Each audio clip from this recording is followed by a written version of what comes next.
राम जय राम जय जय राम श्री राम जय राम जय जय राम राजा राम मुख दीखत पातक हरै परसत कर्म बिलाही बचन सुनत मन मोहगत पूरव भाग मिलाही। वैराग्य संदीपनी का ये दोहा, अद्भुत दोहा, जिसकी संख्या 24 गोस्वामी तुलसीदास जी महाराज वर्णन करते हैं, संतों का ही वर्णन कर रहे हैं। बोले जिनका मुख दिखते ही पाप नष्ट हो जाते हैं,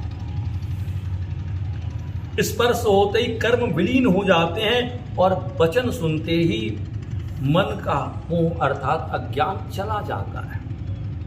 ऐसे संत जन्मकृत कर्मों के कारण सद्भाग्य से ही मिलते हैं। व्याख्या करते हुए अपनी गतिमति से ही व्याख्या करते हुए साकेतवासी श्री रामनारायण शुक्ल जी अपनी टीका में लिखते हैं कि संतों के मुख चंद्र का दर्शन होते ही पाप नष्ट हो जाते हैं। भगवान श्री राम भद्र ने, रामचंद्र जी ने किष्किंधा के प्रवर्षण गिरि पर में जब चौमासा पर्वत चतुर्मास व्रत करते हैं, चौमासा व्रत करते समय कथा के प्रवचन के संदर्भ में लक्ष्मण जी से क्या कहा था? बोले सरदा तप निशि शशि अपहरई संत दरस जिमि पात कटरई।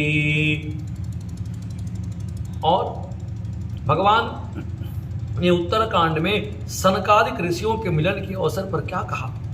आजु धन्य मैं सुनहु मुनीसा तुमरे दरस जाहि अगखीसा। बोले मुख दीखत पातक हरै और परसत कर्म बिलाही। अगर संत अगर स्पर्श कर देना तो जन्म जन्म के कर्म आपके विलीन हो जाते हैं। इसका भगवत साक्षात्कार ब्रह्म अनुभव होने पर यही तो बात आती है। बोले मिद्यते हृदय ग्रंथि छिद्यन्ते सर्व संशया क्षीयन्ते चास्य कर्माणि तस्मिन् दृष्टे परावरे। हृदय की जो जड़ चेतन वाली जो गांठें हैं वो खुल जाती हैं, सारे संशय नष्ट हो जाते हैं और संपूर्ण कर्म क्षीण हो जाते हैं, फल देने लायक ही नहीं रहते। जैसे धान, गेहूं, चना आदि को भून देने पर और उसिना देने पर अर्थात उसको उबाल देने पर खेत में डालने पर भी अंकुर नहीं उत्पन्न हो जाएंगे। बोले वही संत का अपने कर्मों को विलीन कर देते। अगर एक बार संत ने अगर आपके ऊपर स्पर्श कर दिया, आप पर कृपा दृष्टि डाल दी। भागवत के 10वें स्कंद में न मय्या वेशित धियां काम कामाय कल्पते वर्जिता क्वथिता दाना प्रायो बीजाय निश्यते। उसी प्रकार संत के स्पर्श से कर्म बंधन कर्म भोग नष्ट हो जाते हैं। संत भगवंत के अभिन्नता का उदाहरण है मानस सुंदर कांड। लंकनी हनुमान जी का स्पर्श प्राप्त करके शुद्ध बुद्ध हो जाती है।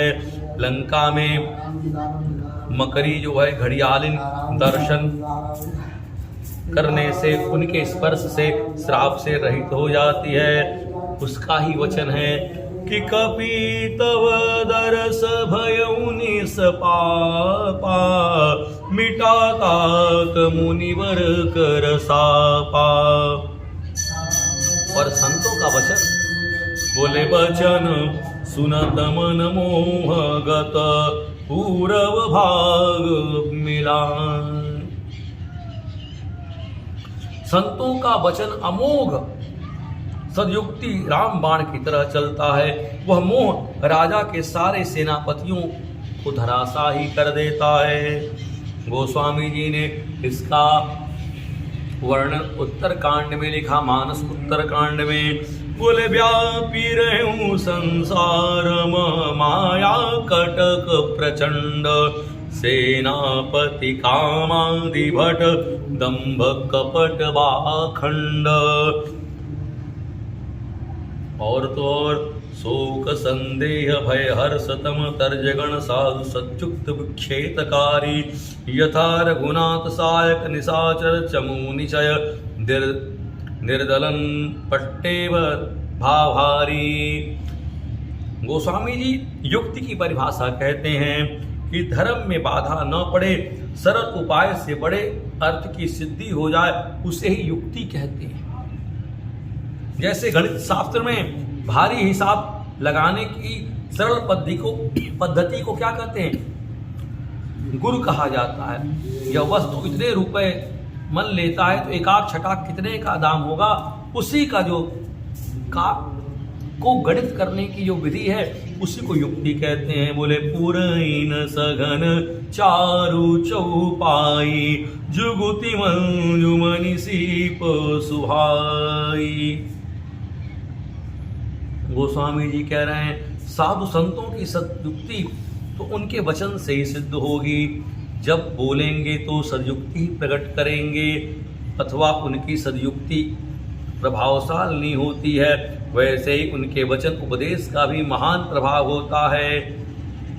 पर इस दोहे का प्राण परीक्षित जी का वचन भागवत में है।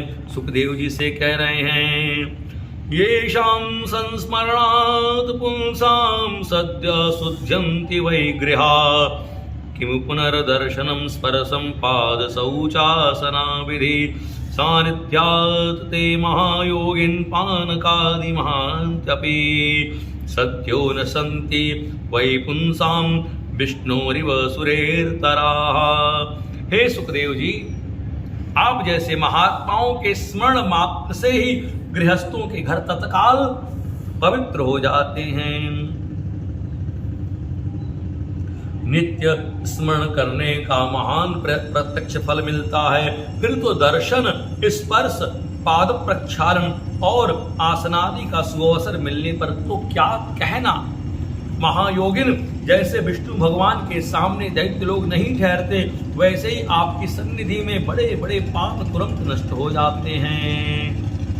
पर भागवत श्रवण के अंत में परीक्षित जी ने क्या वचन कहा कि सिद्धोस्मनुगृहीतोऽस्मि भवता करुणात्मना, श्रावितो यञ्च मे साक्षादानानिन्दानो हरि, श्रावितो यच्च मे साक्षादनादिनो नादानो हरि, अज्ञानं च निरस्तं मे ज्ञान विज्ञाय निष्ठया, भवता दर्शितं क्षेम परम भगवतः पदम।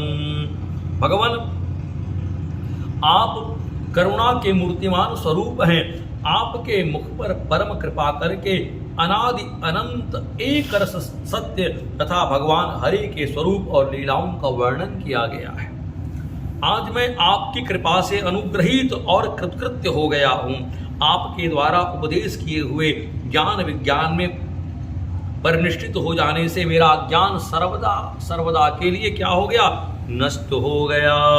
आपने भगवान के परम कल्याणमय स्वरूप का दर्शन करा दिया।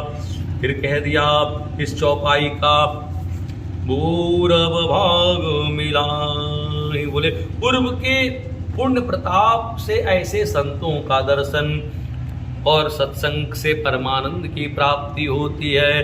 बोले पुण्य पुण्य मिलु मिलहि न संता, सतसंगति संसृत करयंता। इसलिए गोस्वामी जी की ये का जो ये दोहा है कि मुख दीखत पातक हरै, परसत कर्म बिलाहि, वचन सुनत मन मोहगत, पूरब भाग मिलाहि। दर्शन संतों का मिल जाए, स्पर्श संतों का मिल जाए, उनके वचनामृत मिल जाए, हम लोगों का जीवन कृतकृत्य हो जाए। इस संसार में हम जैसे कलयुगी लोगों को चाहिए क्या है। जय जय श्री सीताराम।